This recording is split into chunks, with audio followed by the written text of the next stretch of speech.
Aloha family, this episode is brought to you by DUBBY Energy Drinks. They are a brand new company that is famous for bringing you a jittlerless energy blend. Pomegranate Blossom is a seasonal flavor. I'm excited to be partnered up with this company, and they have actually quite a bit of flavors, and I'm doing a flavor per day. This particular flavor is called Pomegranate Blossom. And this flavor, I'm going to try this out tomorrow. This is called Dub Sludge. And this is like an apple with a secret sauce.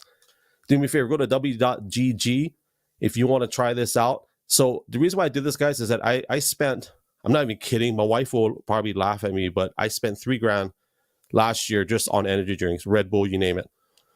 And that's a conservative number. So this will help limit, it's not just about cost, but there's no fillers, there's no maltodextrin, there's no artificial colors or dyes, and zero sugar. So if this is something you want to try, go to w.gg. Make sure to put in gLO or gLO 808 at the checkout, and I think you'll get 10% off.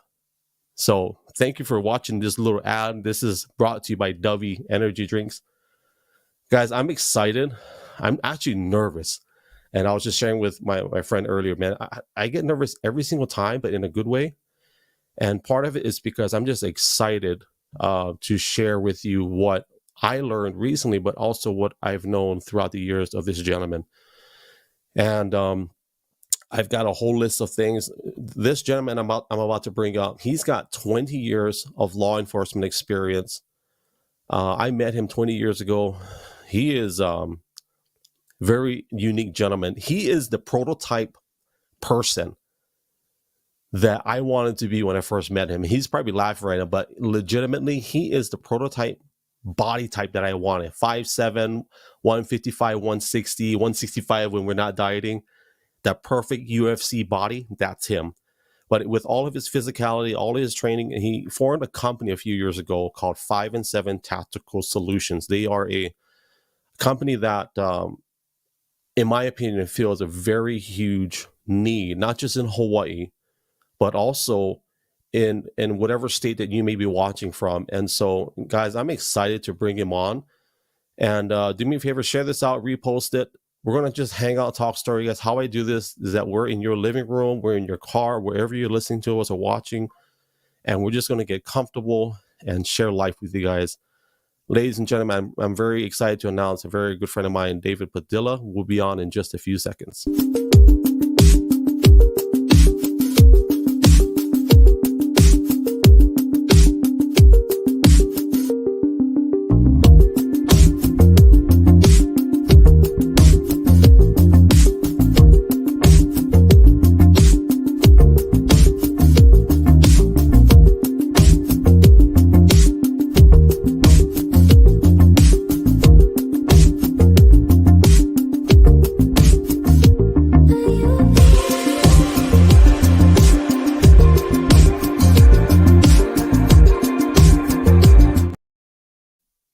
And we're live, man. Got you. Finally got David. Ladies and gentlemen, brother David Padilla. I didn't tell you guys this. He's going to share in just a sec, but I forgot to share the most important part of my intro. There's a lie, family, that we've been taught for generations upon generations. And that lie is that there are people in this world that we were taught that they were undefeated in life. And I'm going to prove to you today that this gentleman that we all thought would be undefeated, he is not. And David Padilla is the only man in history to defeat Chuck Norris. I'll prove it in a few minutes once we get rolling. So Dave, thank you for being here. If you guys don't know, I'm going to read some credentials real quick. Dave is, he sent this to me and I kind of knew some of it, but in March, he'll make 21 years as a police officer with the Department of the Army. He's also been a tactical lead for the SRT, which means Special Reaction Team, for 15 years. And I'm not going to run through every credential, but I'm going to highlight some that some of his training includes FBI explosive investigations, FBI survival school. Guys, this guy is legit. And if you want to learn firearm safety, how to handle firearms, maybe even unarmed safety, I know he will highlight some of that. So, but anyways, guys, thank you for being with us. Dave, thank you for being here, man. I'm excited. How you doing, bro?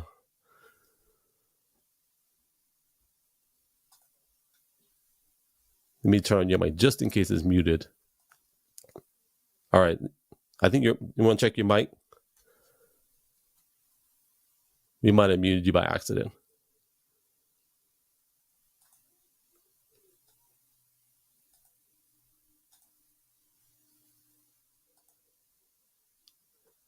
Oh, you got your AirPods in, yeah? Try to see if you can run them without. See if it. Because I know we had it without earlier. How about now? Oh, there we go. Yay. Oh, shucks. Okay. No, that's good. We can hear you now. Okay. Very good. That's the main thing. Can hardly hear you though. What's up, man? Good to see you again. You know what's hard is that you're a couple thousand miles away, so the connection. Yeah, that's what it is. So if you guys don't know, man, I've been trying to get him for a little bit, and it's good to have him. But just to reiterate, he's the only guy to defeat Chuck Norris. Legit, and I'll prove it to you. I don't know if you know where I'm going. Before we go forward, do you know what I'm talking about? No.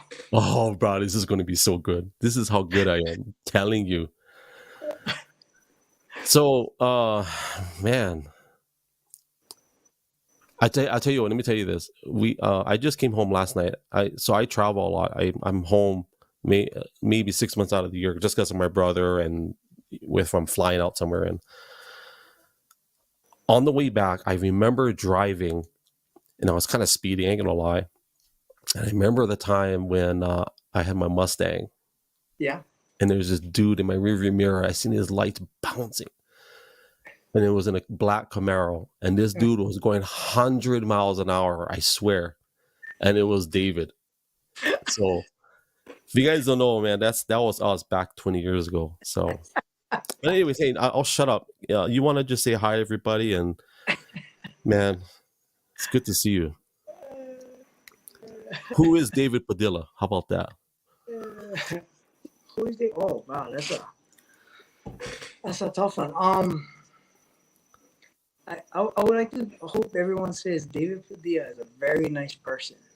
Yeah, a very nice person. Somebody can rely on, and not bad instructor at that. Yeah. So lately, as you know, last 5 years, I started my company 5 and 7 Tactical Solutions. It's multiple reasons why I got that company started.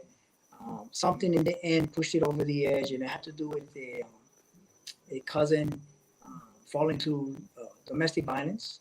She actually was killed in a domestic violence situation. But before that, like let's say like a year before that or so, I'm like learning all this training, and I what I do is I teach soldiers and civilian policemen, and I'm doing all this training, and I'm always thinking to myself, I've been telling my coworkers, like, I'm getting, we're so blessed to get this training, and then I'm passing it on to soldiers and policemen,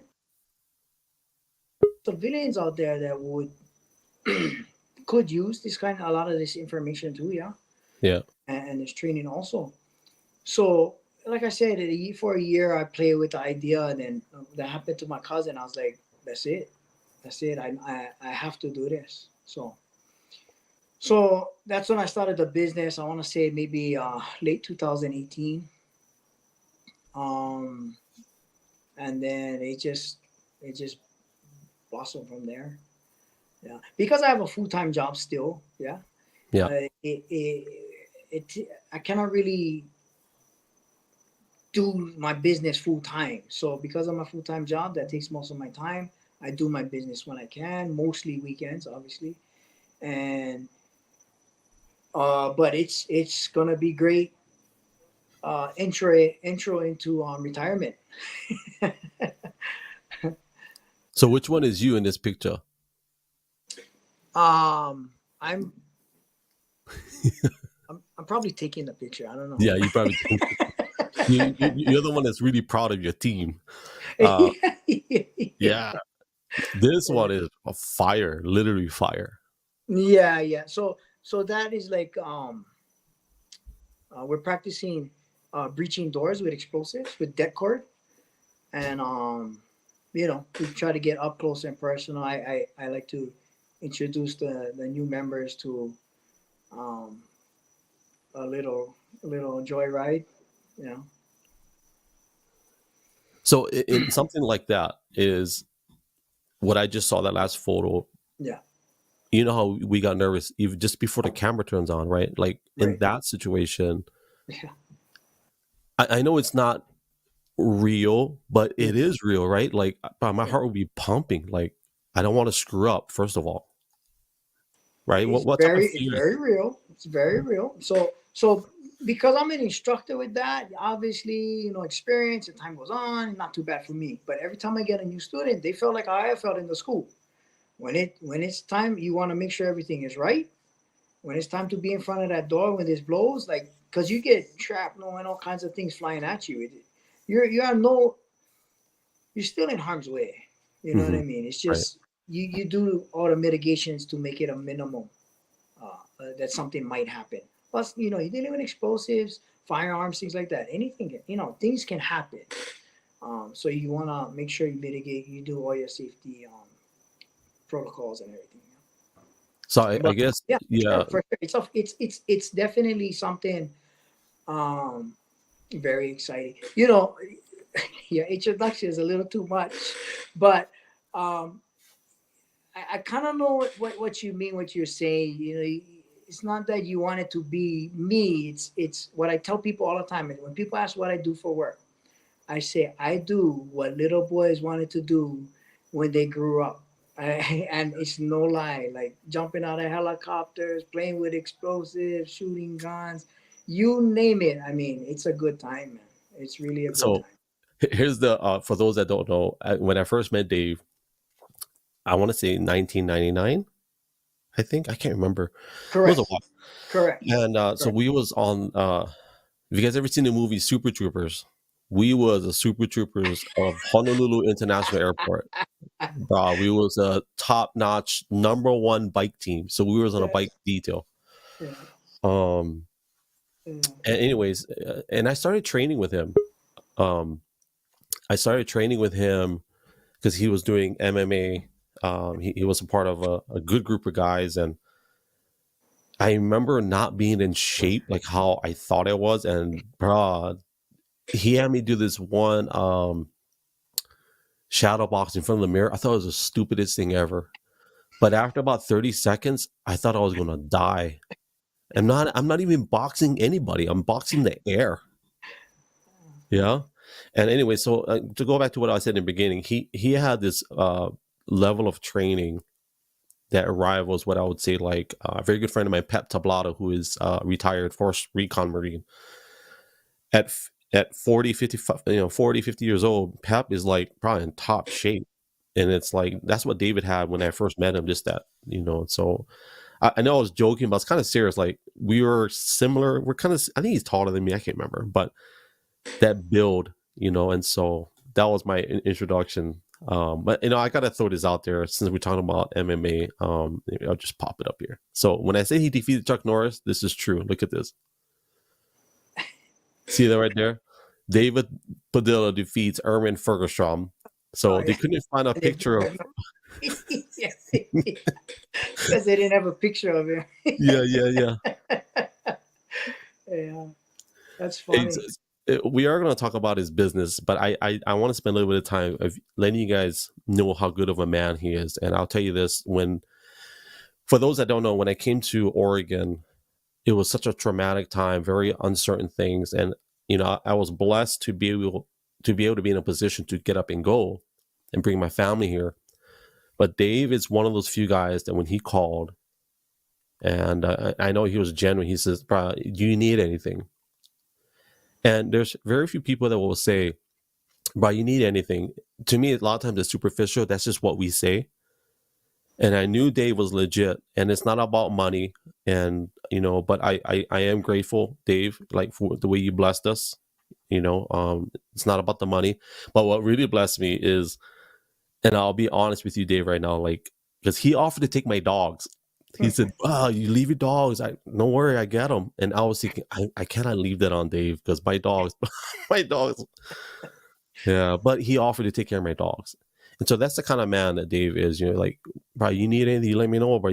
And he would even say, "Bro, you sure now? You just let me know."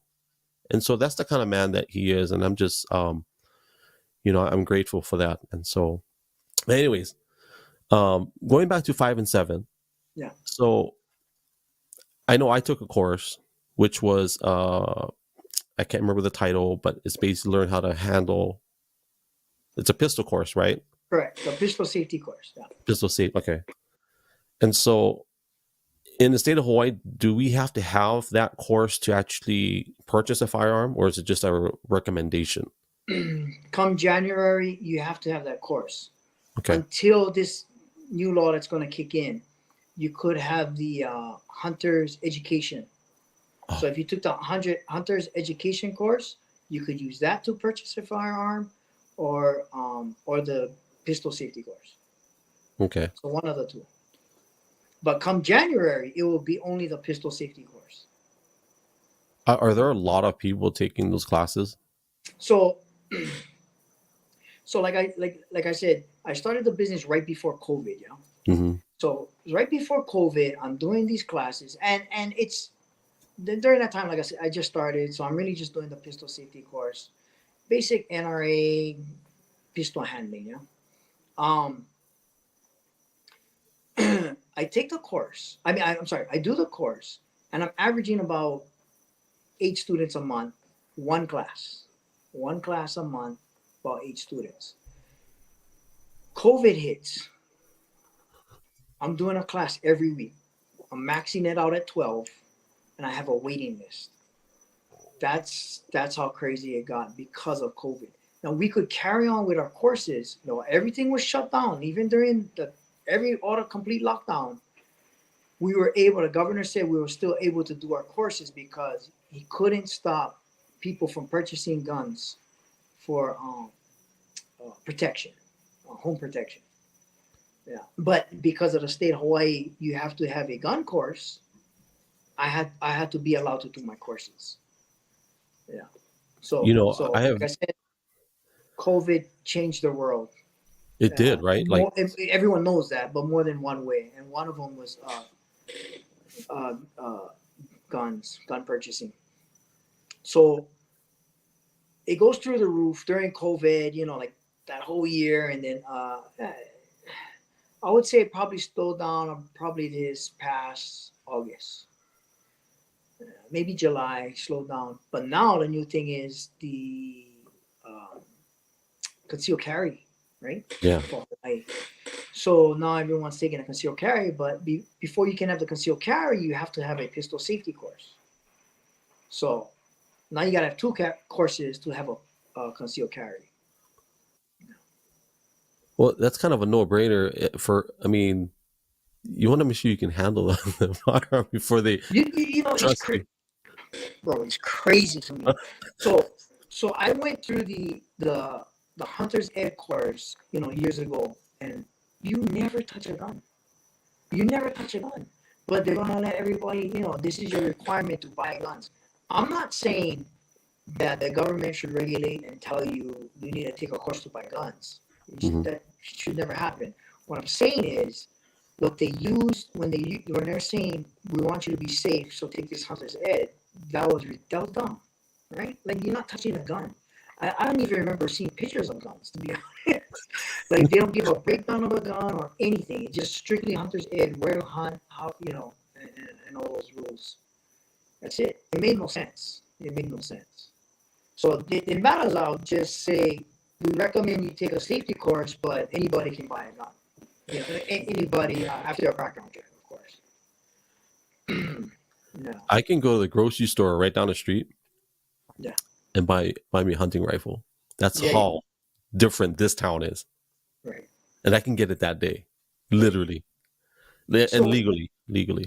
So Hawaii never, was never used to be like that. But Hawaii Hmm. used to be where you could just go purchase a gun also, but from a gun store. But uh, it's really hard now. It's really hard. The laws try to make things as difficult as possible in Hawaii. But we're not the only state. There's several states like that.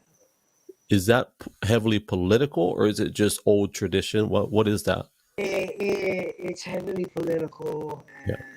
and they use tradition as a excuse, I should say. Oh, we don't. That's not how we work. That's not our culture to have guns and this, that, and the other. And I don't know. We could. I don't want to get into politics because we'll stay all day on that here, All night. all day, all day. But But yeah. but you're right is you're right. And if we just go through this process, and when they get over past the lines, then we just fight it in court, and eventually the truth comes out. And just the same way they couldn't stop the concealed carry. So I'll tell you this. So before New York, the judgment happened in New York, Hawaii was a may issue state, okay? Which means they may issue Hmm. a concealed carry license on approval of the chief of police. I had a student limp, limp, limp into my class because she was shot literally a couple weeks prior in Hawaii law in her leg, deathly afraid of guns, but she said that uh, she's gonna fight her fears. She's gonna get over her fears of guns, and she's gonna go purchase a gun. So she takes. This is before COVID. She takes the. No, I'm sorry. This was after COVID. But she takes the class. She takes the class. But she becomes a gun freak. Yeah, she loves guns now. She's got nicer guns than me. So she buys guns. She trains all the time. Like I said, she goes apply for a concealed carry license. The chief at the time says, I'm not gonna say any names. The chief at the time says, um, denied. Now, mind you, this person was shot in a public area, okay, while he was on the Main Street, California Ave. Was random. They never caught the guy. They never caught the guy. And in the letter, and she showed me the letter from the chief of police, said, we do not feel that you're still at risk. Um, Denied. Yeah. So if you get shot and the person still be out there and they're going to deny you a license, nobody was getting a license, bro. When I seen that, I was like, nobody's getting a license. The judgment happens in New York, and then we went from a may issue to a shall issue. So now they have to give us a license. So like I said in the beginning of all of this is we do things the right way, always abide by the law, but if anything is wrong, we fight it in court, and then the truth will come out. The Constitution will shine through. Yeah. That's where I see the political whenever it's may versus shall. Correct. Right? Politically, they can kind of finagle with words and like I may issue. Right? Shall is I will, whatever based on criteria. Correct. Shall is law. You see shall, somebody got that from a law book somewhere, and you have to. Well, maybe let's rewind a little bit. So if someone like the girl, and I actually have a picture, I'll put it up later. For someone like me, I'll share this now. I was trying not to tell you until now, but I was in Gresham, which is basically Portland Metro, Yeah. about 4 weeks ago. I eat pho, of all things. It's my favorite food. This is 11 o'clock at night. It was whatever holiday we had with the veterans. Was it Memorial Day? Whatever holiday it was with veterans and Recent. Veterans yeah, Day. Veterans Yeah. Day. Friday night, these two biker groups come up. I'm sitting in the car after I ate, and I'm just kanak attacking, just relaxing, sitting in the car. Dash cam is on, and I hear arguing, and I already have a weird feeling in my spirit. I'm like, okay, something's not right. And sure enough, these two guys separate from the crowd. They're clinching, and everybody's yelling. And bro, I ain't gonna lie. I was like, being in the course I took with you, I've been hunting in Texas with some pretty crazy heavy rifles. I know what the sound feels like. I know what it feels like. As soon as this one guy reached in his pocket and I seen him pull out a firearm, the bolt fell to the ground and it was right literally about 10 feet away from me. And I watched this whole thing unfold. And all I hear is pow. Everybody just started spreading. I'm getting underneath my steering wheel like as if that's going to stop anything. And I'm watching, waiting for a time just to start the car and get out of there because I didn't know the context of everything. And it's like, as soon as I got a chance, I got out of there and just bikers were just flying out of there. Call my wife. As soon as I got a good distance, went to my brother's hospital and I just parked and I'm like, call my wife, told her what happened, call my friend who lives there. And I told him, and he said, did you go to the police? I said, no, not yet. I'm assessing. I'm processing because I don't know what the context of everything. And for me, my first priority is my family. Yeah. And so, and I did check, obviously police, they have a police, what do you call that? It's like where they put out public bulletins. And so that's still in process. I've never seen anyone get shot before. That was my first time. Mm-hmm. And it's like, it really made me think, okay, I think I should talk to Dave now. You know what I mean? Like Hawaii has similar things, bro. I'm checking out the news. Like there's shootings in Hawaii, and it's like, what's going on? Like what is it where people are getting to the place where words don't matter anymore? It leads to pulling out their firearm. And we know it's not the gun, right? So I've been teaching active shooter for a long time. And so I've been teaching active shooter to civilians, schools, churches, businesses, and it's kind of my specialty, to be honest. And out of everything I teach, so I get this great grasp. People love it and everything, and the question always is the same: is what can we do to stop these active killings? Like why is everybody so active killing now? And I said, so people like to blame guns, right? But there were always guns. There were always guns. At one time, there were always guns. You could just, like you said, you could just go down the street and pick up a gun. In the old days, like everybody could just grab a gun. You can have them in your truck. Everybody had a gun, but there was less gun violence. So they say, what can we do? What can we do? Well, the only way you can actually stop somebody who has a gun is you need a gun. When you go to the court and they take away your gun, and they warned you, right? You go to the court, they warn you. How are they making sure you don't come in with a gun? They have guns, right? Make sure you don't have a gun, but they have guns. It'd be dumb for them to warn you and they didn't have guns. You still gonna get on with your gun, right? Yeah. Only way to stop people with guns is with guns. Other than that, nobody gonna like my answer. So I say, how do I stop people from rushing to go grab a gun and shoot people? I said, well, has anybody thought? Because we thought, we did everything. First of all, nobody did everything. If you do everything, you'll get a change. I don't care what you say. I don't care if people say, I can't lose weight, I did everything. If you did everything, you would have change. You didn't do everything.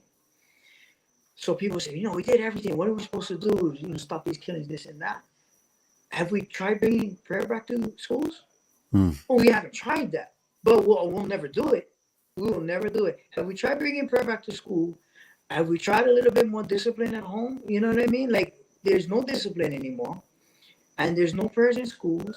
If we bring the Lord out of everything there is, yep.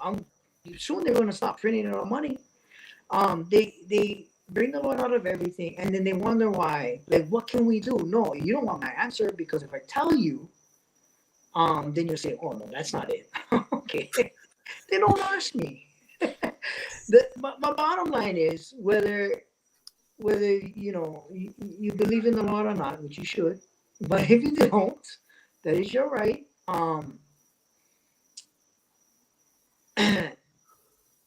That there was a different time and things were different, and people acting just wild nowadays, and a lot of it has to do with the way we were raised. So whether, like I say, you believe in the Lord or not, we were raised in Christian values.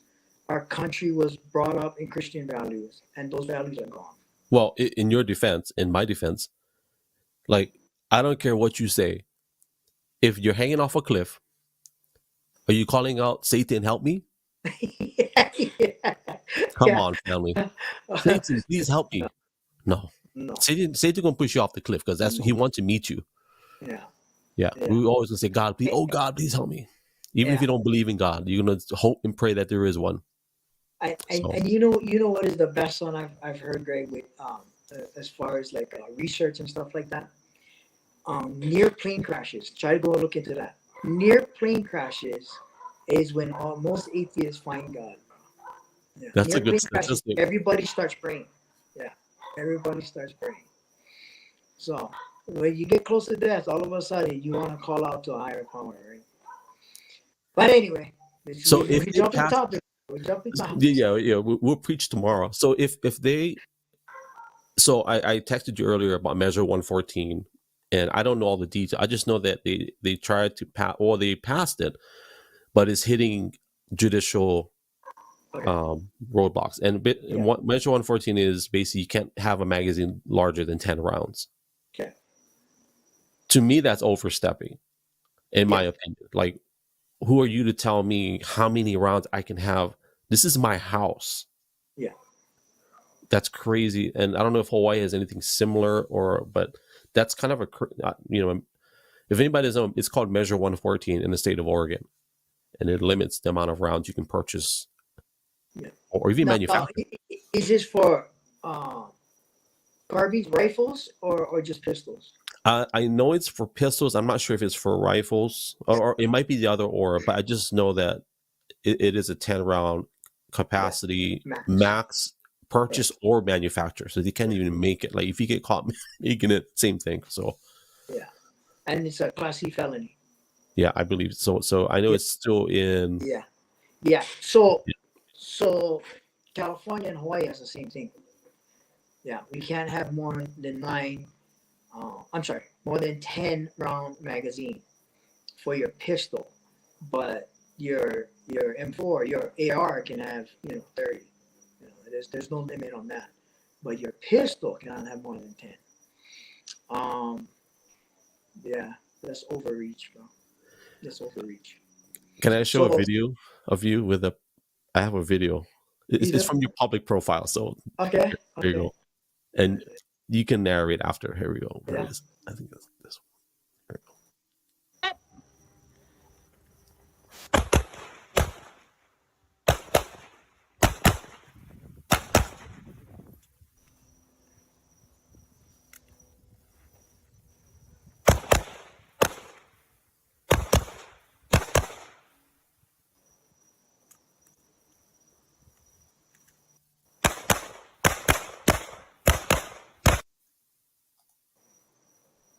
Yeah, it's a move and shoot drill. I mean, guys go through. So explain the pap pap. I kind of know, but can you explain that when you fire pap pap? What is that called? A controlled pair. Okay. Controlled pair. So that might have been closer to double tap, but it might have been a little faster. But a control. So you hear people say double tap, right? Always Yeah. double tap.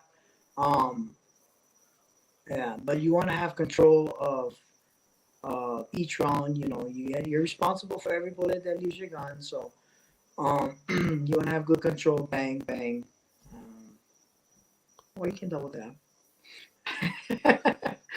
So I hear you say you're responsible for every bullet that leaves the gun. Correct. Is that philosophical? What's the word? Philosophical as well as logistically speaking, or I mean, how? Yeah. That's definitely yes. It tells a story, right? It would be philosophical. If I'm using philosophy, every bullet leaves your gun tells a story. What is the story going to tell? Hope it's a good one. But by law, you're responsible for every bullet that leaves your gun. So, intruder breaks into my house. I shoot this person, bang, bang, bang, bang. I use the wrong ammunition. I got full metal jacket or something. It goes through my drywall, through the wall, into the neighbor's house, and shoots the neighbor. Now I have to answer for that. I'm Hmm. not saying I would be prosecuted, but I am saying I will have to answer for that. Because, okay, they're going to say, okay, somebody came in. They will scrutinize you. Take 100, make for sure. This ain't Texas. This is Hawaii. And somebody in my house doesn't automatically mean I can shoot them, right? So now they're going to see what they can get me on because I shot somebody, right?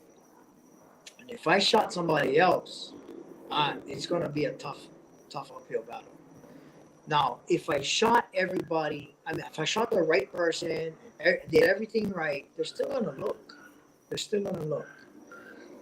and and I'll say this much in the law's defense is nobody's above murder. Like I tell everybody in my class, even as a policeman on duty, I'm not allowed to murder anybody. I can go save the day, stop somebody who was killing a whole bunch of people. I will still get my gun taken from me. An investigation still will get run on me because nobody is above murder.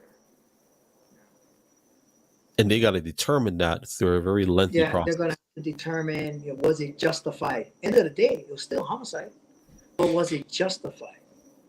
But nobody's above being investigated on homicide. So we hit a very important thing that I was thinking about. One is when I pull the trigger in my home. Yes. Let's say I'm in. I feel a little bit embarrassed. I don't know what Oregon's law is, but what we learned was the castle or stand your ground. Yeah. When I pull the trigger, and let's say it turns into a homicide, someone dies, and I'm going to go through a lengthy process. They have to figure out what my mindset was when I pulled the trigger. Is that accurate? Like what? Like yeah. Like, what Um. was I thinking, or did I intend to defend, or was my intent to murder? Yeah. Yeah. Well, the trigger was already pressed, so it kind of shows your intent either way. Yeah. Right. Now, now, was it justified? Meaning, this guy starts running out the door, and I hunt him down. Right now, that is not defense. Right. So when you say, are they going to see him? Start trying investigate your mindset. That's what they're trying to investigate. But they know what your intent was. Your intent was to shoot him, but this guy is fleeing the scene. Am I hunting him down, or am I defending myself, or am I the aggressor? You can turn into the aggressor like that. The guy takes off, and then I'm chasing him, shooting him, going to jail. And okay, so most states, probably your state also, but most states and state of Hawaii, you cannot use lethal force to protect property. You cannot use lethal force to protect property. Now, Texas, you come into my house, I can shoot you. Like, I have the castle doctrine and all that. They're a little different there. But here, if I catch somebody like trying to run out with my TV, technically, it's his intent was to steal my TV. I can't go chase him down and shoot him.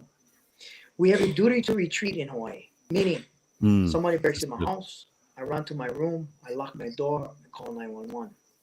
Now, when 911 is busy, and it will be, when 911 is busy, and this person is trying to come in the room, I let them know to come in the room and I'll shoot you. Okay? I warned him, come in the room and I'll shoot him. Now, if that person was to break into the room, he already showed his intent. See how the intent changed? Yeah. He has the whole house to himself. I did my duty to retreat. He broke into the room I'm in. Now I'm justified in my shoot. I cannot go hunt somebody down in my house. Now, if you have people that live in your house, family members that you take care of, children, so on, I am allowed to go check on them. Now, I cannot abide my duty to retreat without checking on them. So I have to aggress forward to go see where they're at. Are they good? Once I determine that, do I need to defend them right there? That's where things could get, you know, um, kind of challenging as far as duty to retreat. But if you're a person that lives by yourself, someone broke in your house, you go lock the room, the door, your door room, and you call, hey, someone broke in my house. You're not a policeman. What they'll say is, why did you go investigate a crime? Hmm. It's just crazy. I'm in charge of 1, 2, 3, 4, 5. So I got 3 kids here with me and my wife, and then my mother-in-law, and then my Yeah, dad lives yeah. my dad lives in a camper off outside of the house. And so I ain't gonna lie, if once I know everybody is safe, then yeah, I understand it. But if I don't know where You my go find son them. is, I'm gonna go find him. That's right. That's Yeah, right. And you're okay with that. They're okay with that. The law is yeah. okay with that. The law is okay with that. And like you said, your father's outside. If you have to go outside to find out, then you go outside. You're still on your property. You're defending your family. That is your right to defend life, human Well, I think the first thing I'm gonna release my dogs. Yeah, life. let them go, Yeah. and then yeah, the reality, like Honolulu, uh, where we lived off Liliha. Every day we hear cops, we hear all kinds of stuff. So I know that if you call 911, you have a somewhat decent. I don't know if you know stats on what's the average wait time for law enforcement. If I don't know if you know what that is, but I don't. But I do know here, well, cops ain't coming for another 10, 15 minutes. Mm. I mean, that's just the reality of a lot of rural areas, you know. Yeah. That is. That is. And it depends on the call. Okay. True. So is this an exigent call? This guy's calling about somebody broke in his house. Okay. I'd say the cops are coming. Like, it depends on the call. If it's after the fact, I finish my lunch before I go. Okay. It's a joke. Don't take it serious, guys. It's not. It's not. But Yeah. you know what I mean. It's not urgent right now. This is after the fact. But if it's in progress, Hawaii, we're coming. They're coming fast, and I'd say they'd be there within the 10 minutes. Now there's different districts. You got a shortage in Honolulu. We're short over 300 officers. That plays a toll on your response time. And then you got places like Waiwa area, like the Waiwa department is responsible all the way down the North Shore, bro. All the way along the North Shore, all the way left, all the way right. I mean, it's pretty huge. It's kind of like the mainland, kind of like like almost like living in a rural area. Um, so and because the crime has always been relatively low in the past, it's not a big department. You know what I mean? Um, so yeah, you could be waiting for a while in Waiwa. Or North Shore or whatever. So it all You know, depends. If you're in town, you get you're right there. 2,000. Yeah, You get two you're right thousand there. show up. Yeah. I think HPD has like the last I checked, this old stat obviously, but around at least 2,400 total. That's including reserve. So I don't know how many active, but I know there's a good number of reserve. That's an Yeah. old statistic. So let's just say 2,000. So Yeah. Yeah. they actually have more than a lot of big cities or uh, Minneapolis. I think HP they have more cops in Honolulu than they do in Minneapolis. Mm, Which I don't know if Minneapolis is a big city, but yeah. I guess what I was getting at is I don't have the luxury of waiting No. 5 minutes. No. And you know what? Even beyond response time, I don't. It doesn't matter. Who cares? The cops not gonna when things are in progress. People need to understand. The cops not gonna be there in time. They're not. That's why crime happens. That's why the news has the news. You see people dead and they hurt and they stabbed and they macheted and all these crazy things you see on the news. How come the cop was in there in time? It's not his fault. Like you cannot be everywhere at once. You know what I mean? It's very rare that a cop will be in the area while it's happening. So that's why we have a responsibility. Okay, so I teach active shooter, like I said, yeah. Yeah. And there's a situation where let's go Maryland. So there's the Maryland shooting, the Maryland was it the Gazette? Yeah, the Gazette. Okay, so the Gazette shooting, um, 6 people died. Okay, 6 people were murdered. 6 people were murdered at this shooting. Cops show up and stop it and all that. With 6 people dying, how long do you think it took the cops to get there? Take a guess. 8 minutes. 8 minutes. Okay. So ever since active shooter, we we've been getting better within the last 10 years, and as a nationwide, it's been within 2 to 3 minutes now for active shooting. That's been the average time. That situation was 60 seconds. Whoa. 60 seconds, policeman through the door. So you tell me, at what point do you have to be responsible for your own life? I mean, brother, cop is there in 60 seconds. Is that his fault those 6 people died? Absolutely not, bro. Absolutely not. He did everything he could to be there in time. So we, as people, civilians, human beings, we have a responsibility to defend our own lives. And I teach that in every active shooter class, that help is coming and we're coming quickly. But even then, you have a responsibility to defend your own life also. Um, That's a powerful point, what you just said. It's so hard to not get political on this topic because it is our job to be able to protect ourselves to some degree. Correct. I mean, Safeway, I don't know if you remember or heard the story, but in Bend, Oregon, Central Oregon, there was a shooting. Yeah. A guy walks in, actually in a parking lot, starts opening fire in a parking lot. He has a whole he had a duffel bag, had some firearms and shotguns and just firing away. He ends up wounding, well, he killed 2 people that day. And one of the witnesses, it was a lady and her husband. They were in the Safeway. She had a CC concealed carry in her purse. She drew the weapon. She told her husband, "Go to the truck. Go get yours." His was in the truck. In the process of them getting ready to defend themselves and whatever bystanders, the cops finally came. It was a pretty quick response, but by then 2 people had already died, and that's in Bend, Oregon. And that's common for people to be carrying here, but in Bend it's a little bit different town politically, so it's a little bit different mindset where they depend on the cops a lot. Where I live, that shooter would never have made it past the parking lot. Literally, he would not. I mean, it sounds funny. He wouldn't make it past the parking lot. He would be on the ground. Somebody would have taken him out, made sure everybody's safe, but he wouldn't have made it past the parking lot. And it's what you said. The people here, they understand, no, it's my job to take care of my family and myself. I'm not waiting and taking a chance, Yeah. And I don't know how Hawaii is culture-wise. I just know that I will say I'm glad when I saw that there were a lot of people waiting for permits. I saw it on the news, like there's a huge waiting list. That to me, that was encouraging to see that. Like people are actually going out there and taking some initiative, Yeah.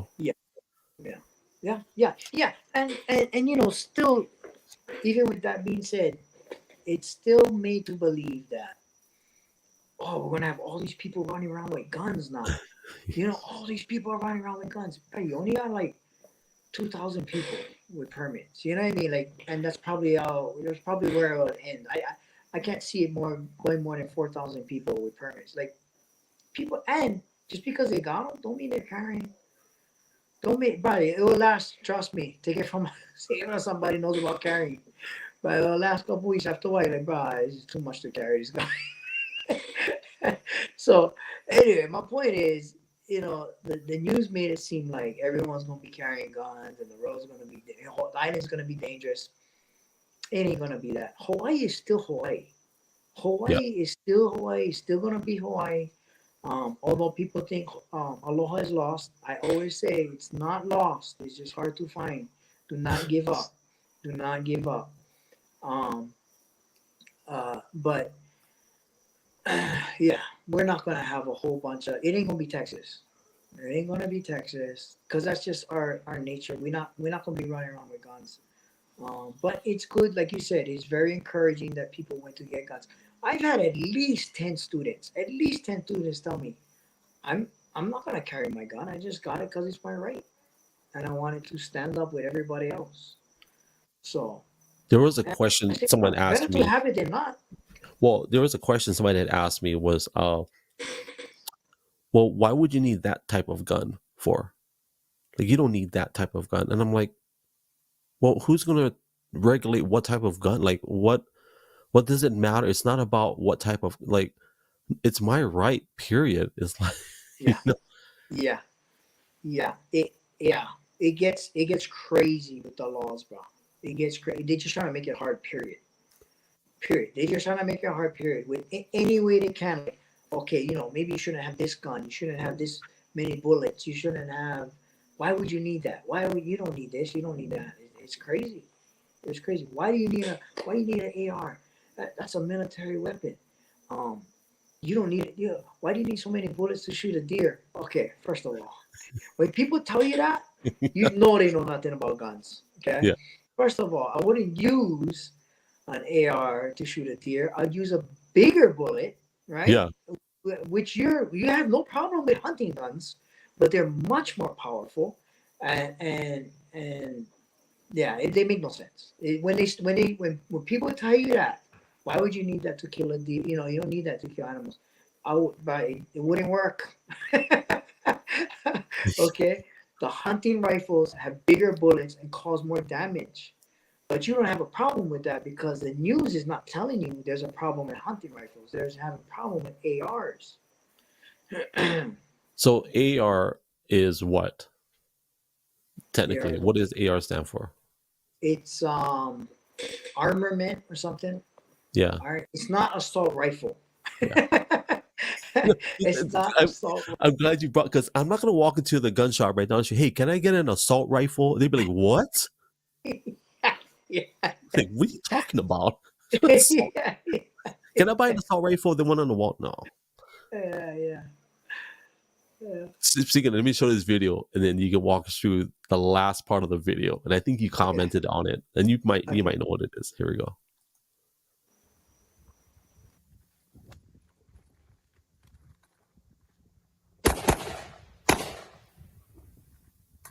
Oh, that was that was the ending of it. But anyways, we get the idea.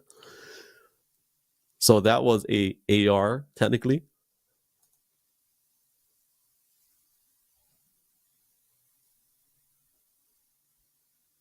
We lost your audio. So was that technically a AR? I'll have you jump out and come back in, and we'll see if we can. I'm gonna put you down and bring it back up. How about that? You good? Nothing yet. So I think it's something on your iPad, possibly. So I'm gonna try one more time, play the video, and we'll play it from the beginning, and we'll try to troubleshoot your audio.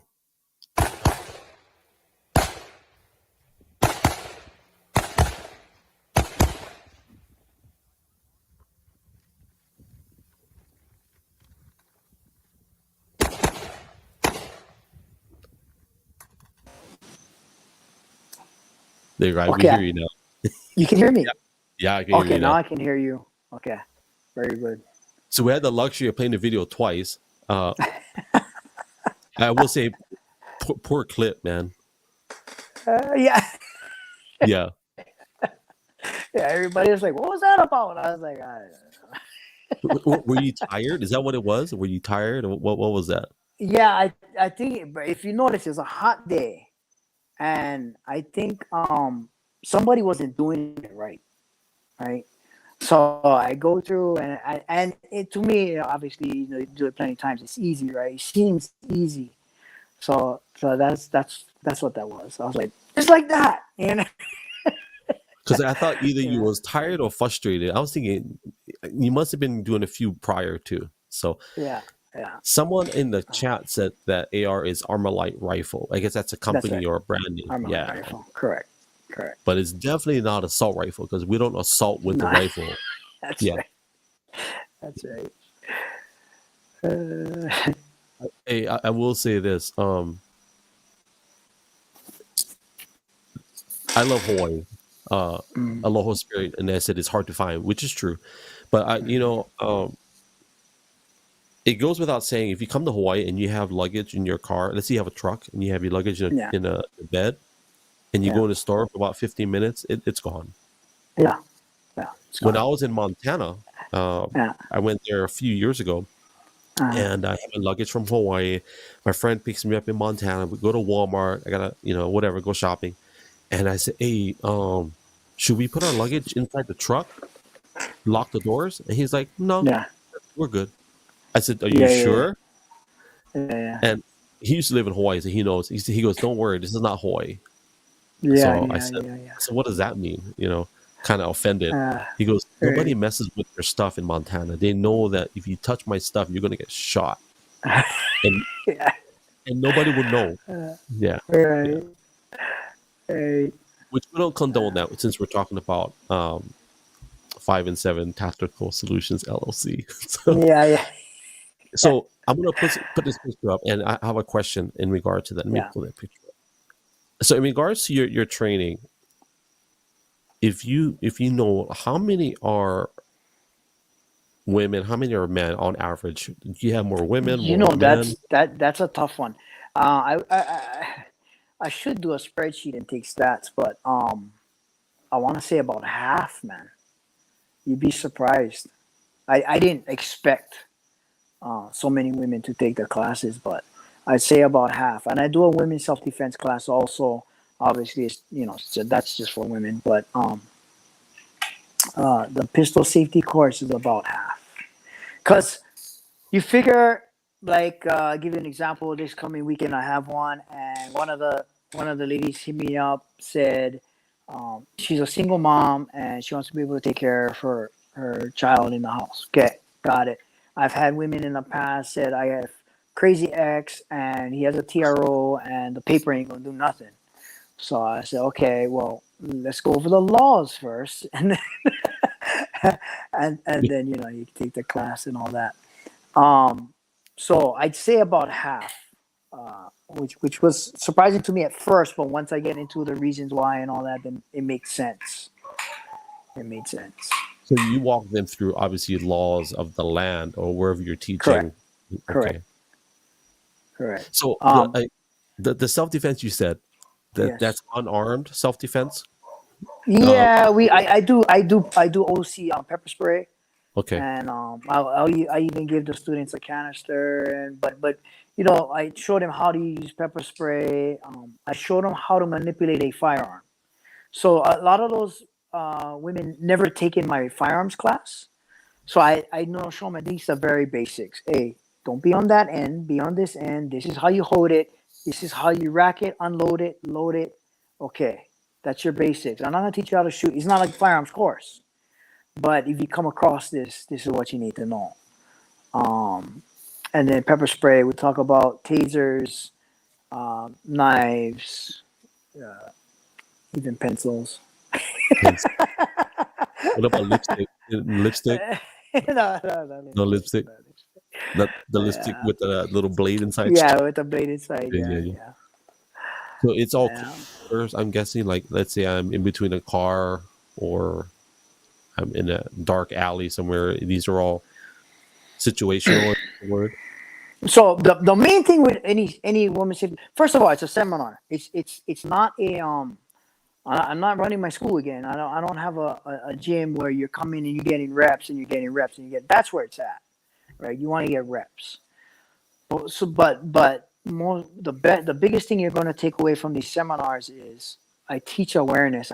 I bring light to these guys that they never thought of. I mean, everybody taking a class always I never thought about. I take it many. This is the best. Da, da, da. It's about awareness. So we bring awareness and we show them these things. Um, and that's the biggest part of it. But we do teach. When you mention cars, we go down to the vehicle. Now, mind you, I've been doing this for a couple of years now. Maybe not the first year of my business, but for a couple of years. And I don't know if you heard. Well, let me finish what about the class. I teach them how to use, chokes with seatbelts. I mean, you name it. Fighting in a vehicle, period. Fighting around a vehicle, fighting on furniture. I have these. Soft cubes that they're called combat cubes, and we use them as furniture. And because the world is not a matted gym. It's uh, first thing people tell me all the time. Yeah, this guy attacked me with a knife, and I ran backwards, fell down. Everybody falls down. Everybody falls down because they don't Mm. know. Because when you train, I had somebody who teaches knife fighting for years, like would be considered a master. Got attacked with a knife and told me, Dave, I was so embarrassed because when I moved backwards, I fell down. All I did was run backwards and I fell down. And I was like, because you train on this mat all the time. Come train with me. I'll show. I bring reality. I bring reality to life. But yeah. So I teach them stairwells, elevators. I'm fortunate to have an elevator at the gym. One of the gyms I teach at. Elevator, stairwells, vehicles, all these transitional spaces. I'll tell you this though. Have you seen you watched local news much? I Uh, only if it's headlines. Yeah. Okay, so 2 weeks ago there was an 11-year-old girl at Yeah. Costco. You seen that? Oh, Crazy, right? I'm pissed off just thinking about it. Okay, calm Oh, down, oh, because it gets okay. worse, bro. Okay, that was my daughter. That is my oldest 11-year-old daughter. She's sitting in the van. So mom, she decides that I'm not going in today. You guys, whatever. You guys go. I'm doing it my iPad. Okay. Mind you, in my classes I always say don't be a phone zombie, right? What does my daughter do? She's looking at this iPad. Mom leaves keys with in the car, locks all the doors, and knows the routine. Don't open the door for nobody. Well, mom normally knocks on the back of the van, right?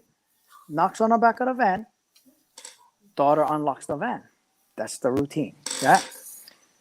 She's in her iPad, looking down in her iPad. Here's a knock on the back of the van. Unlocks the door. Okay. Unlocks the door. Man opens the door. She looks at him, and he goes, I'm your dad's friend. Come with me. She goes, I don't know you. He goes to grab her wrist. Okay. This part was funny. So she grabs her wrist. I go, later on after hearing the story several times, I go, when you grab your wrist, what did you do? She said, I did the wrist break. You taught me that. And said, did it work? She go, yeah. She did the wrist break and it worked. I said, then what did he do? She said, he grabbed it again. I thought that was funny because she's Not stuck. funny. Yeah, it's funny, but not funny. But she's stuck. She's stuck on this chair. These chairs are like bucket seats. Yeah, right behind the. So imagine right behind the driver, sliding door.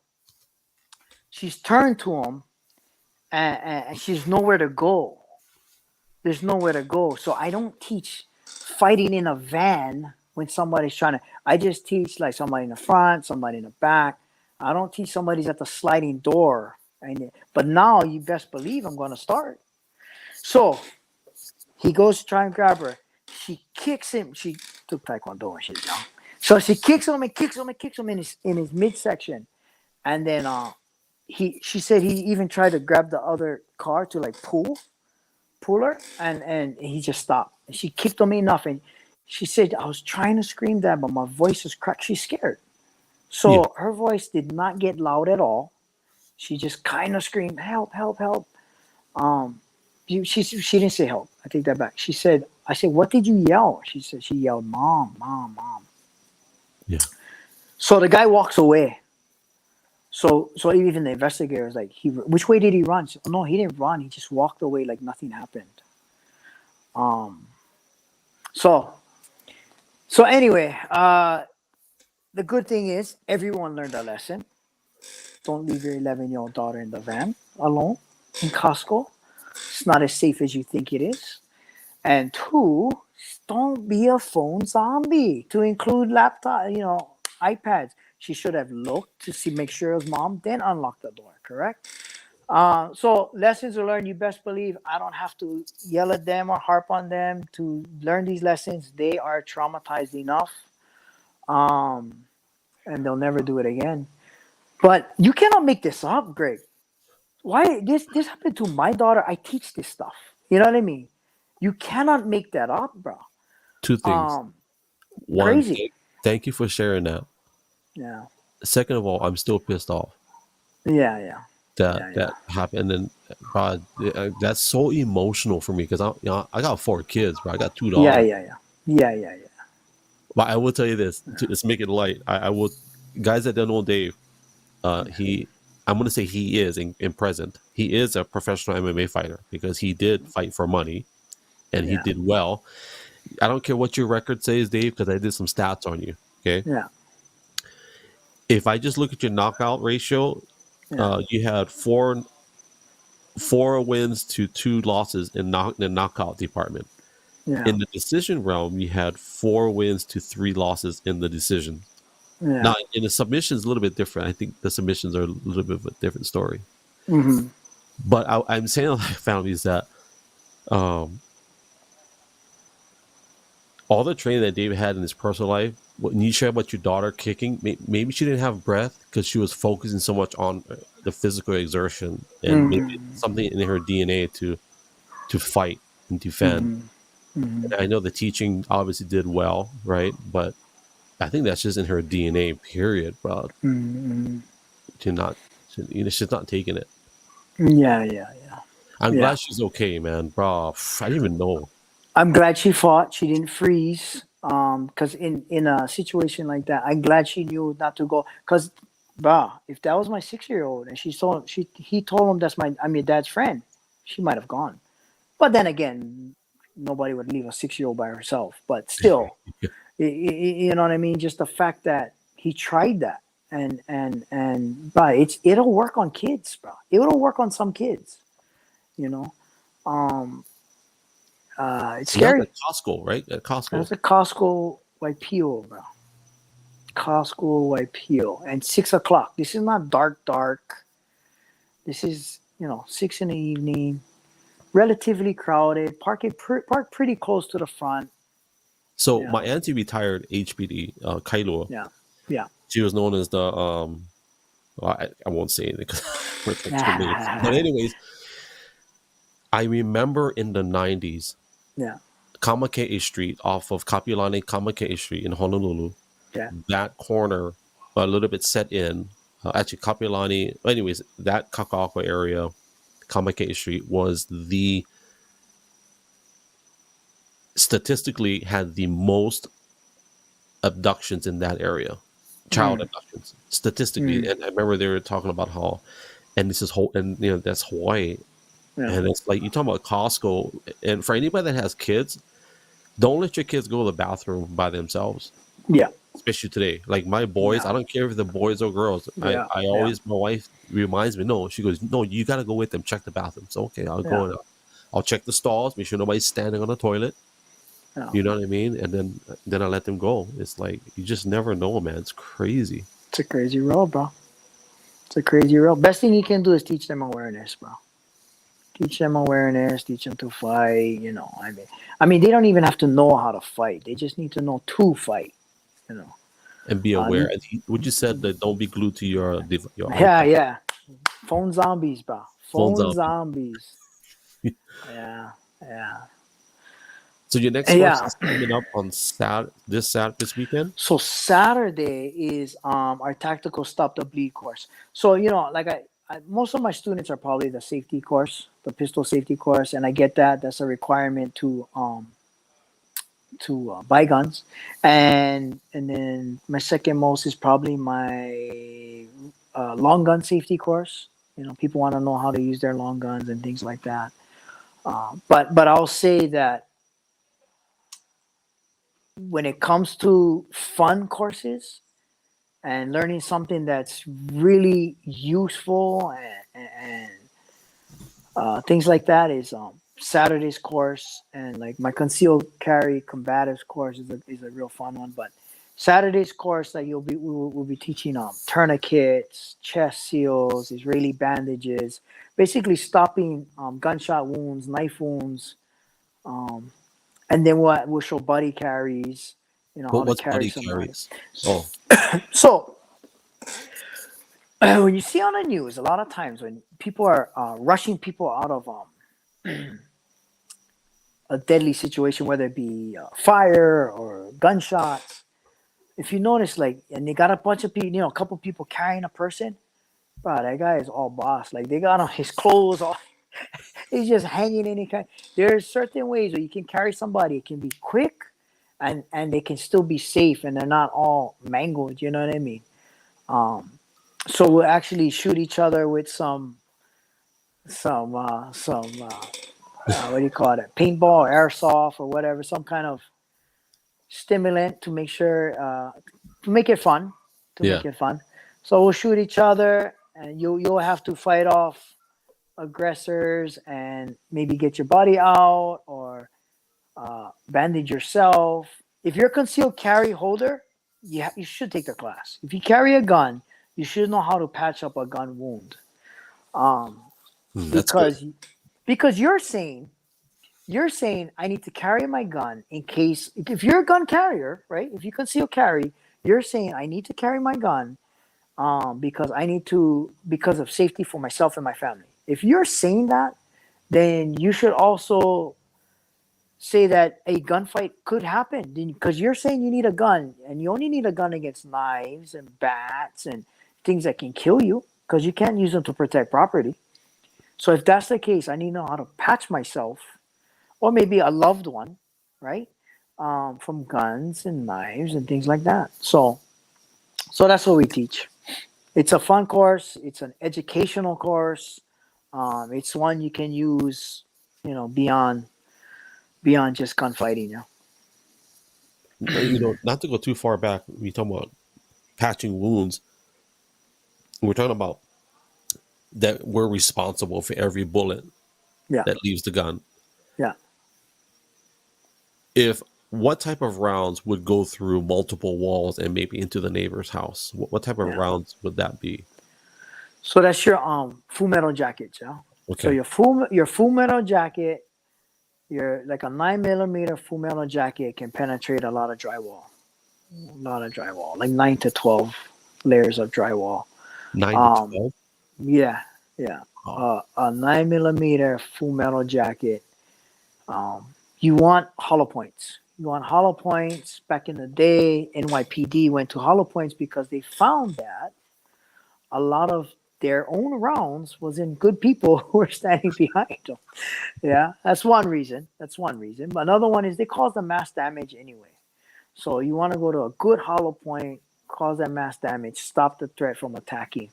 Because if you shoot a full metal jacket or ball, they call them ball ammo. You shoot ball ammo through someone, all it is a hole straight through. So unless you got a big caliber like a 45, you just got this small hole that went straight through the body, straight to the body, straight to the, you got a bunch of holes in them. One of the best examples was two FBI agents got into a fight with a person. I think in the end he offed them with their guns, but they shot this guy multiple times to include his head. But he was so drugged up that no, he had his own gun. He was so drugged up that, of course, they hit him with fatal rounds. He was shot so many times. He was already going to die. But the problem is they forgot to change out their training ammo that they used for training at the range. So they use ball ammo. So these things are just going through him. Whereas if I have hollow points, I cause the shredding and the shrooming inside of the body. like does this, yeah? Yeah, Basically. yeah. A bigger cavity, yeah. So that's what you want.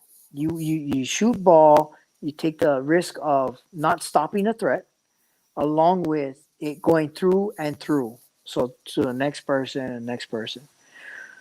We played with some, I do experiments all the time, so I can teach from experience. And yeah, man, I use hollow point. You go through a hard, thick press wood and stop in paper. Like soon as it hits something soft, it stop. It's meant to do that. It's meant to once it hits the tissue, it's meant to shroom out and all that. Ball goes through and through. So, Yeah. what is a tactical application for Full Metal Jacket? Meaning, Like, oh, is there? why would you want it? Oh, Yeah. it's a cheaper target ammo. So Okay. when you go to the gun store, um, the hollow points are going to be much more expensive than ball ammo. You go buy a cheap ball ammo, and that's what you use at the range. Now, if you're getting down to the nitty gritty, a lot of people out there, guys who are watching this might be gun guys. Um, you should also go train with your hollow point so you know exactly what it's capable of. But that can get expensive. So if you want to just train with ball, also mainly train with ball. Every now and then, shoot the hollow points to make sure you get what you expect. So in the movies, when they're shooting through the wall, they shoot the guy behind the wall. It's Yeah, not a hollow point. yeah. No, it's probably a hollow point. Depends what wall. Yeah, drywall, easy money, hollow point. Yeah, yeah. So speaking of movies, are you a John Wick fan? So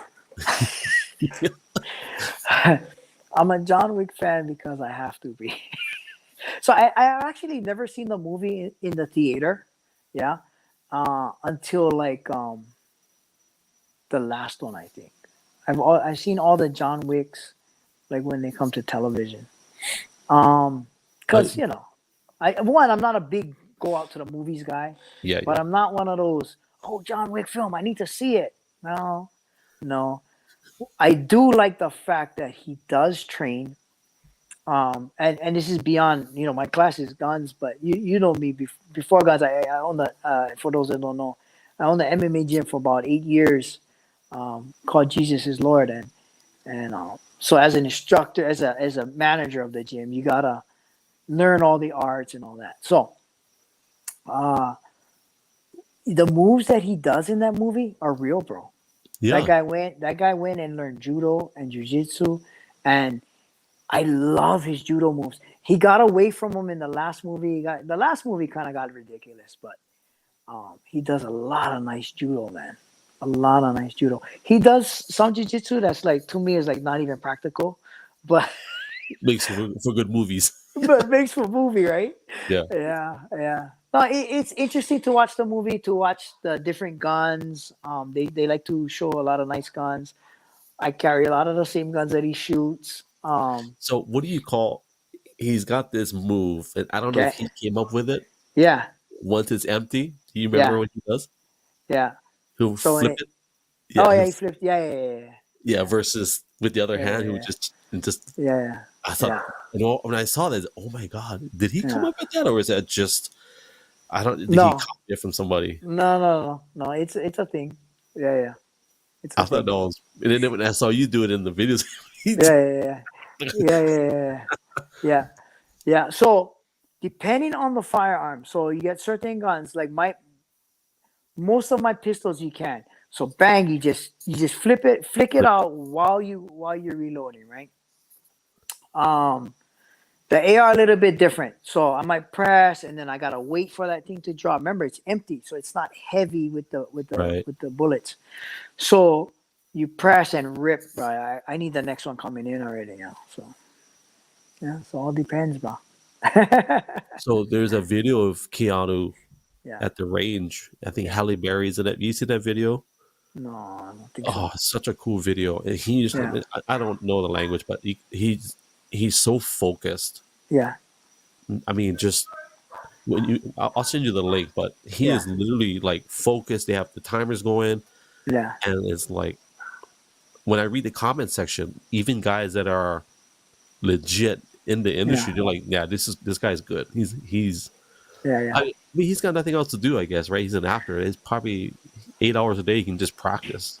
This is true. Now that is the that's the excuse that we can make for him, right? Like we can always say, well, yeah, he's got all the time in the world to do Yeah. that, right? But in his defense, most actors don't. Most actors do not take the time to learn martial arts and firearms, and he's laser focused. You're right. He's laser focused because he wants to be good at it, and that is admirable. He won fan in me, just by him doing that. But let me tell you what, and the gun guys who's watching this know. You watch a show every time, and you know what I love when my students tell me that. Hey, I was watching something, and they had their finger on the trigger. So my students, I like when my students catch that right away. They had their finger on the trigger. Yeah. I'm glad you noticed that. So, but things like that drive me crazy. They'll have their finger on the trigger, or they have a bad grip. Like the grip is like terrible. Yeah. Right? Yeah. They'll have Like a bad down. grip. Yeah. Yeah. Or they'll have a stupid stance. I mean, and I'm like, can they just find somebody to like tell them a little something, man? And it just drives me crazy. So the fact that he takes the time to go and learn all of that, that's beautiful. It's beautiful for gun guys. It's beautiful. Look what happened with Alex Baldwin, right? Yeah. Like how does that happen? How does that happen? So I was an extra, just a human plant in a back, an extra for NCIS Hawaii, and they broke out an M4, an AR-15. So I was like, anybody know guns and you want to clear it? I was like, yeah, I'll go ahead. Why don't you give me the gun? And so the guy clears it, and he calls it out to everyone. Okay, clear on set. So when he gives me the gun, I clear it again. He goes, oh no, it's been cleared. No, you should always clear your gun. I'm telling everybody there, bro. Anybody hand you this gun, clear it again, because it's a real gun, right? Oh, but there's no ammo around here. I don't care. You touch a gun, you clear it again. You don't want to be that guy. Yeah, you don't want to be that guy. So Alex, if he was knew anything, little bit about guns, when they would have handed him the gun, he would have cleared it again. Not just say, "Oh, the prop guy cleared it for me." That is a firearm. You clear it again, and it's not the first time somebody died on a set from a gun. Yeah. Come on, you know what I mean? So you clear it again. That could have been totally avoided, bro. That is frustrating. But my point is, you got people like that so ignorant to guns, but they're great actors. They're focused on acting. And then Keanu comes along and he drives that focus into also the trade itself. Yeah. Speaking of clearing the guns, so for those that don't know, me and Dave used to work at the best security ever on the planet in Honolulu, Hawaii. There was a time when I think I was being punished for something, so I had to work in the army. So in the army, of these security details at the airport, all the law enforcement officers come in and they turn in their weapons. They clear it, and there's a bucket. So I take the guns, and my mentor didn't teach me good enough, supposedly. And anyways, so I'm cleaning the guns, getting them ready for the next shift. And I ain't gonna lie, Dave, I was like, I saw these springs and I saw this chamber over here. I'm like, I hope I put the spring in the right place, God. Like, oh my God. So I put the gun back in the locker. The next shift comes on. And I'm not saying his name because he was a pretty funny guy. I turn around, do my paperwork, and I hear ching, and all I hear is ching, and splat. There's metal pieces on the floor. And he goes, "What in the F?" I turn around and I look at him. I looked at him. I go, "What the F did you do, bro?" He goes, "What did you do?" I said, "I don't know what you're talking about." And long story short, it was my fault because I don't know about the spring. I was like, "Wait, which spring? Oh my God!"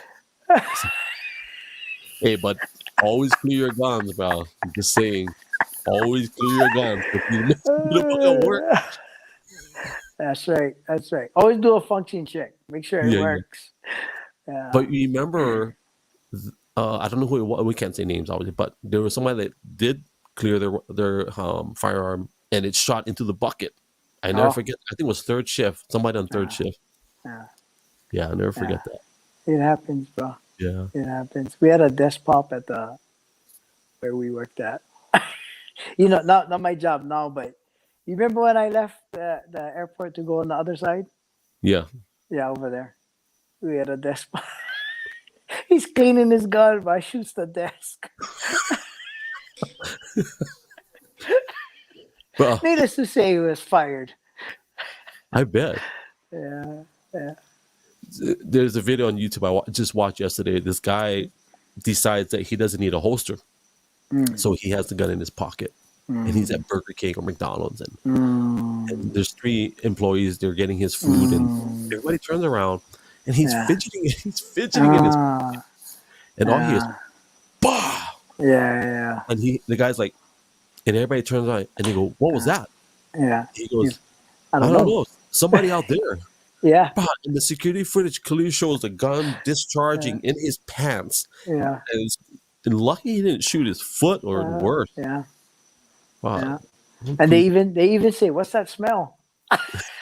He goes, "I don't know. It must be outside." Well, why is my ear ringing? Like, why is my ear ringing? I don't know. It's out there somewhere. Yeah. I actually showed that one in my conceal class. Yeah. Use holsters. Well, like even when you show the big black dude, muscular black dude, he ends up shooting. I think he shot himself in that one. He shot himself. Yeah, he shot himself. Yeah. And there's the other guy with the 357 at the range. Yeah.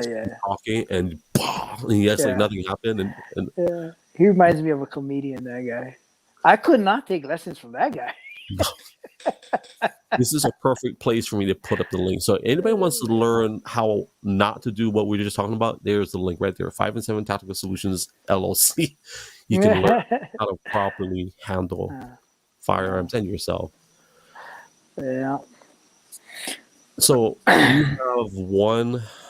What would you call your company? Is it like a training service? What would you call it? Like a class, like school? What would you call it? You know, that's funny because people ask me all the time, like, what is your company? I don't know. I can't answer it, to be honest, because I don't want to be thrown in because they'll throw you into it's a gun business. That's what people say all the time. Oh, Dave and his gun business. I don't sell guns. I just teach how to use them. That's it. But I'd say we're more focused on just taking care of yourself. Yeah, more like self-defense, home defense, defense of family. Yeah, that's what the name comes from. Yeah, 5 and 7. Yeah. So 5 and 7 meaning check your world, right? So I get into a conversation, we get tunnel vision. We tend to get tunnel vision. And get focused on our 12 o'clock, which would be forward. So I tell people all the time, after you practice your shooting, whatever, always check your immediate areas, then go ahead and check your 5 o'clock and 7 o'clock. People will always say, always check your 6, always check your 6. But if I check my 6 one way, I still miss somebody. There's still a blind spot on the 7. So you should always check your 5 and 7. And that's what I always taught through the years. Check your 5 and 7, check your 5 and 7. And then I was like, you know what? I'll just name the company that. Yeah. I always wonder why you named it that. Now I know. Yeah. When people hardly ever ask. But when they do, I just say, that stands for my height, 5 feet 7 inches. Okay, so I don't know if it was you that told me. I forget who it was. I think it was you, but do you remember we talked about the perfect UFC body type? Was that you many years ago? Oh wow! Maybe it wasn't you. I talked to somebody that said 5'7". Because we used to watch Prides back then. Yeah, Remember so that? they said 5'7", 170 is like the perfect build, and I don't know if that's true today, but when we were talking about it years ago, that was the perfect. Yeah. That you know what? You might have been talking with me then, because I might have fudged those numbers. I want to share this story, and you let me know in time. But I want to share this story, and The huge Samoan that worked with us on bike detail. Okay. Do you remember? I won't say his name unless you think we can, because I'm gonna. No. I won't say his name, No. but I got him. you Okay. do. Yeah. So, family, we were there. There were 4 bikers on a bike detail security. David was our sergeant. We just got out of briefing. We come to our cage. We call it the bike cage. We got our bikes, put on our helmets, turn on our lights. My wife had made this amazing meal for me. You remember the story? I do. Go ahead. So my wife made this amazing meal, and I put it on the table, and it was hot, and I didn't want the steam to percolate the food. So I opened it a little bit. I go to my locker. I turn around. This Samoan, very good, and my wife loves this guy, by the way. Very good friend of mine. I mean, I don't know if he's still around. I hope he is. I heard otherwise, but anyways, this dude is how tall? 5'8", 5'10"? He wasn't tall, but he wasn't short. He's taller than me, so at least 5'8", 5'8", 5'9". say 5'9". Yeah. But he was like close to 300. I'm guessing, and let's say 250 minimum. Yeah. Brother man is eating my food at the table where we're getting our bikes. Yeah. And I don't know what came over me, but I was so upset. I started yelling at him. I don't know if I swore. I try not to swear, but I remember yelling at him. What the are you doing? That's my food. And I was so mad. I was yelling. And he stands up now. And he's not small. I think I was maybe, I'm going to fudge, I was like 155-ish.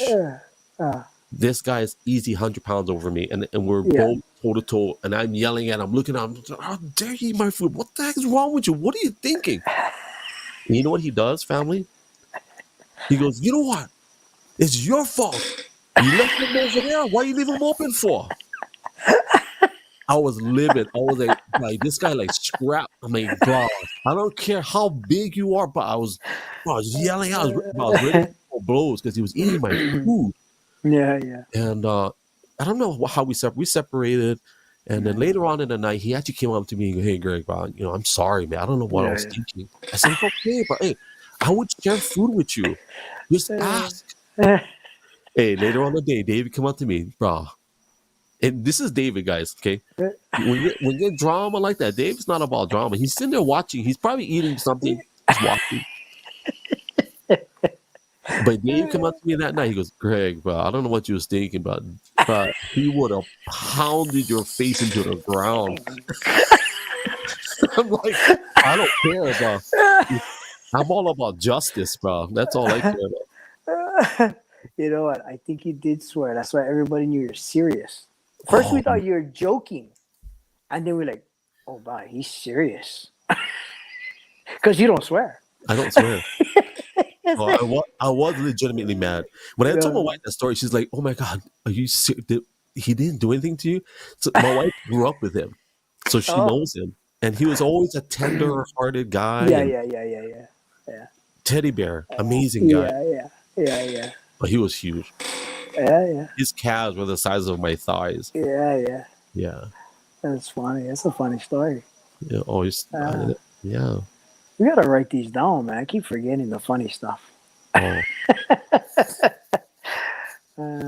You know what? I will say I'm grateful to have met you all those years, and some of my most formative years of my life when I was younger. This is 20 years ago, so we're growing up now. We got families, but some of the training that I, in your home, in your garage, and went to Jesus Lord Gym. If you guys heard him mention he was the owner of Jesus Lord Gym, I never forget this, bro. I went there one night and we were kind of rolling on a mat and it was kind of nonchalant, just hanging out. And we started going over some exercises. And I hear these ladies in this room right next door just shouting. I'm like, wow, what the heck is going on over here? Are they fighting too? It was praying. These ladies were either the wives or girlfriends of the guys in this gym praying over their husbands. I was like, okay, this is legit. That was powerful. It wasn't just about pounding some guy into the mat and making him submit. It was really about a mission that was powerful. I never forget that. Right next to the Portuguese sausage factory. I never forget that. Yeah. Yeah, redondos. Yeah, redondos. Yeah, yeah, very good, very good. Well, So, what kind of rapid fire you got for me? so that was our code word. If you guys didn't know, we did this on our last podcast. We're gonna give Dave 10 questions. Yeah. He's gonna answer quickly, and there's no speculation unless I feel we need to speculate. If he feels that it's out of bounds, he's gonna say pass. But these are easy questions. Okay. And then when we're done, guys, we're going to work out something for anybody in my family who are in Hawaii. Now, certifications you guys give in Hawaii and another state as well, possibly? So that is the license to carry. License to carry. The license to carry, I do the class to fulfill the requirements of the Arizona license. Arizona. Okay. So the Arizona license, you can have a concealed carry, is recognized in like 38 states. Okay. 36 states or something like that. But the main thing is it's recognized in Nevada, and people from Hawaii love Vegas, so that's why but it's all in one class. Okay. So I combined the two in one class so that they could possibly get two different licenses actually. Okay. Sorry, I didn't mean to throw another question, but so the reason why I said that, family, is if anybody wants to just put yourself in a position to where you're taking responsibility to defend yourself, I'm going to post up the link as we close, and we're going to offer a promo for anybody that's interested. I don't know if anybody will be, but I'm going to still have it up. I just want to give people that opportunity. So here we go. Rapid fire. I'm gassy tonight. What made you do this interview? You call, I answer. What has been your biggest fear in life?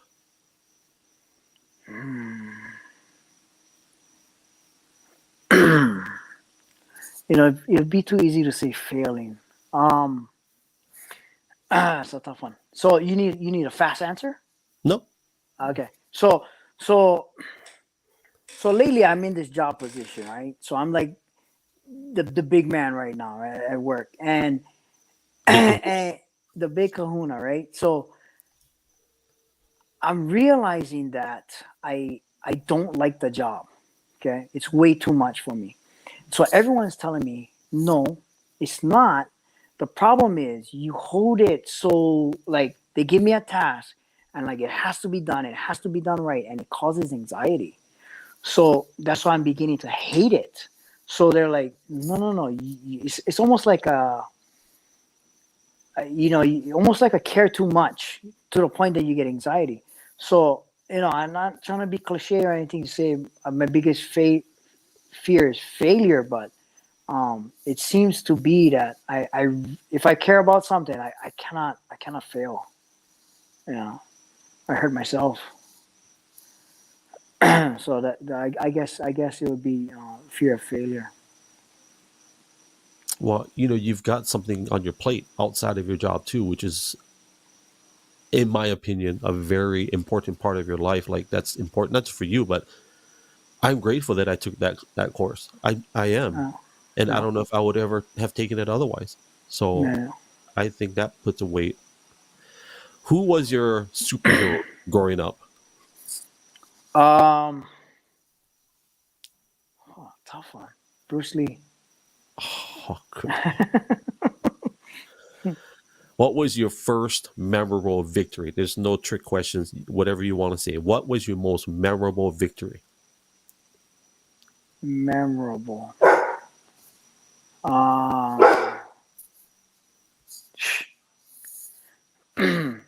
Like my first, you say? Mm-hmm. My first, not an individual. It can be a team sport, whatever. Whatever victory you want to share, because there's many victories that you've had. So yeah. My first memorable victory going back would be just playing in the stadium in football in Pop Warner, the Mele Kaliki Maka Bowl.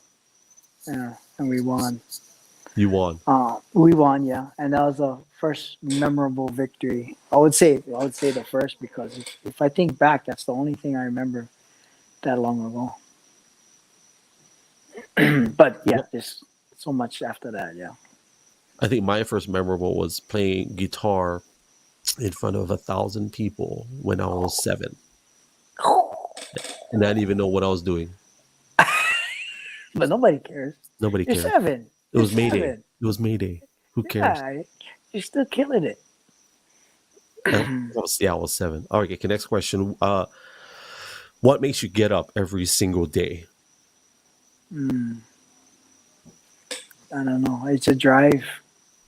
It's a drive. I love. Remember what I said earlier. I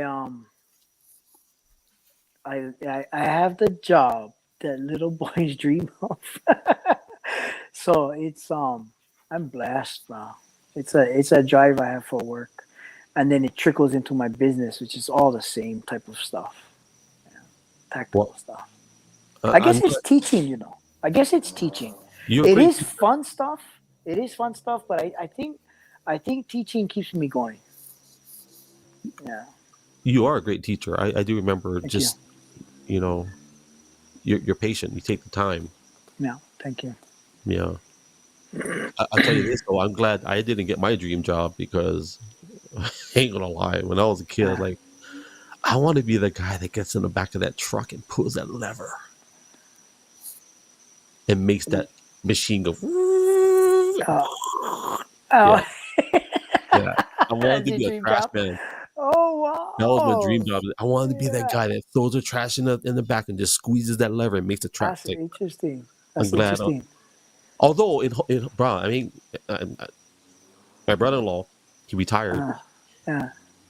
Those guys they make 6 figures easy, no Yeah. problem, Yeah. Yeah. with Yeah. Yeah. overtime plus more. So okay, next Right. question. Right. Right. Yeah, what is your favorite food? Uh, tough one. I would say I like Thai. I like Thai food. The tag along to that is Pepsi or Coke. Coke all day. Okay. Pepsi too sweet.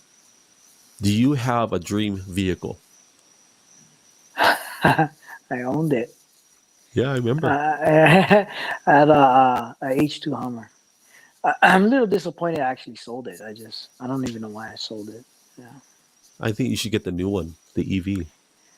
Yeah, yeah, maybe I might, cause Yeah. I haven't been the same since. Do you sing? Not very well. How much money is too much? Mm, It's not a trick good- question. It's more of a it's a very good philosophical. question. Yeah. How Yeah, it's much a money very is too good question. Uh, so the quest is always to get more money, right? You can never much? have enough money. You can never have enough money. You can never have enough money. The problem is, once I get everything I wanted, and my children get everything they want, then what is the drive? I mean, I don't know. I think I definitely think you can have too much money. What the number is, I don't know because Hawaii is expensive. I would like to be comfortable, but at the same time, I'm learning because I came up from no money.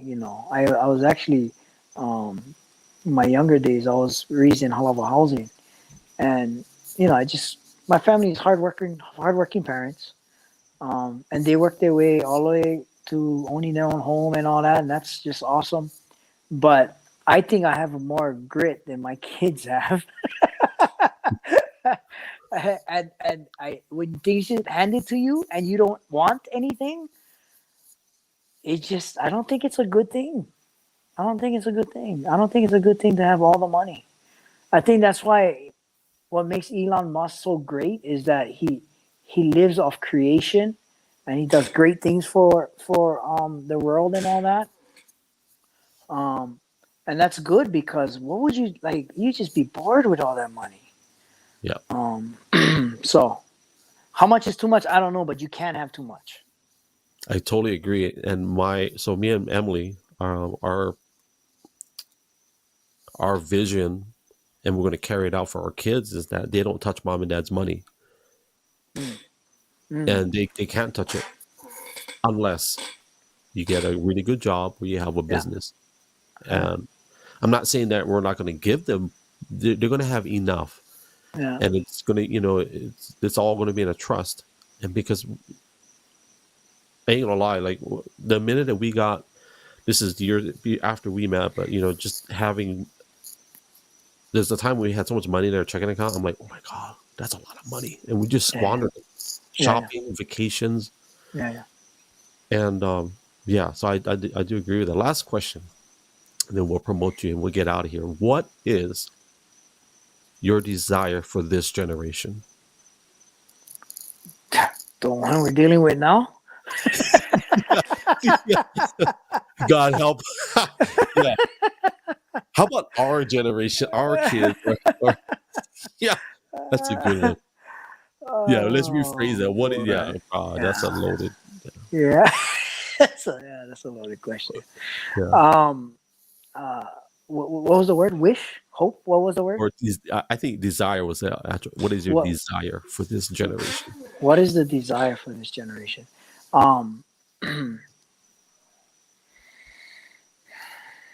The desire from what I want for my children's generation is to be less self-entitled. So everybody's, and that just goes back to like having money and all that. Like our country is so rich, we have no idea. If they talk about the 1%, if you make 40 grand a year worldwide, if you compare worldwide, you're in the top 1%. So we're in the top 1% richest people worldwide. That's how spoiled our country is. You know what I mean? Because in Hawaii, 40,000 a year ain't nothing. You're homeless. If you're homeless, you make more than 40 grand a year. Yeah, that's right. Yeah. You can't own a home on 40 grand a year. No, you can't. So, I don't want my children to be entitled, man. I want them to be able to get out there and get their own. And in this generation, they have more available to them than we did in terms of technology and. Yeah, they do. They don't have to have a brick and mortar. They can just do everything online if they want to. Yeah, if they wanted to. And make money. Yeah, which is sad. Like, I had to go fundraise and sell chocolate candies. And I don't even remember what I sold. I sold Kahlua Pig and Lao Lao, and I hated it. Yeah. Which I wish I had some right now. But yeah. Family, we are going to wind it down.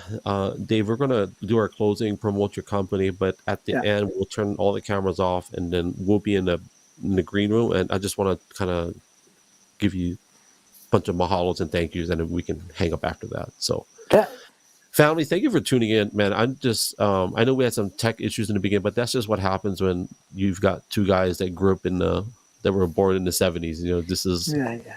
I think we did a good job considering. Yeah. 5 and 7 tactical solutions. If that is a thing that you want to connect with, that's the website. We are going to offer a promotion for anybody that is interested. I'll put it up in the chat or in the comments later. But I think we said $25. Yeah. So if anybody's interested in taking a course, there's a promo code. I'll put it up later. It's gLO 808. That's just so David knows from us. And it'll give you $25 off of any course that you decide to take. And so if you have any questions, there's their contact information, 5 and 7 Tactical Solutions, LLC. We're just grateful that you guys are here. You could have been doing anything today, but you chose to sit down with us and hang out and just get to hear Dave's story. And there's so much more layers to this relationship. And I'm just grateful that you're here, Dave. Other than that, anything else before we hang it up, Dave, you want to share or say? No, thank you for having me on, Greg. I think you're doing a great thing, and it's good to always connect with you, bro. Man, anybody that wants to talk story me, yes, please, of course. All right, guys, on behalf of Brother Dave and myself and his company, 5 and 7 Tactical Solutions, LLC, we are just grateful that you're here. And until next time, as you always say, love you guys. God bless you guys. Ahui ho, aloha, and mahalo. Yes, sir. Chill.